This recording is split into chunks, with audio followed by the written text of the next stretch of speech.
जी 4 साल उम्र आहे रातुन जी अगर पेरी आयो वो उथारे सची मुझो घर वारो आ उन्हें कयो आहे छोकरे के आंटा पिता कटी छजान से वही कुई छजो आहे मनताज मसलो ने रात आयो बारन के दिसन ला मुझे भाचो तो सुबह जो अचो जा हिनर कोन दिसंदा से दर दिनो सुता पिया न बार नंटड़ा पाण वरी ओडी माल वियो लियो थाणे ता वरी आयो आ चियो वाक्यो कयो तस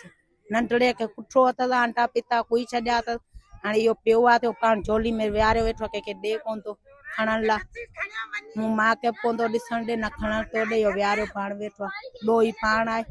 जड़े मानु डी जो बार दिसणी तो रात जो केड़ो मरता जो को बार दिसणी तो पाण चतो मु कोन कुठो पर पाण गलत पाण कुठो तो मुझे भाई टे दिठो है आ उन अगर सुमारे ना लोड में लेटी आया पुछा आयो आ पाण उन आयो कमरे में खणी वनी कोई उनका छडे वरी वियो वरी बाहर फ्री आयो वरी अची घोड़ा कोड़ा कई तो फयाज किथे ब्या बारन जी पुछई कोन कर पुछई ने जी कर पाण वाक्यो कयो आ बो केरी कोने पाण वे ने जी 4 साल उम्र आहे रातुन जी अगर पेरी आयो वो उथारे सची मुझो घर वारो आ उन्हें कयो आहे छोकरे के आंटा पिता कटी छजान से वही कुई छजो आहे मनताज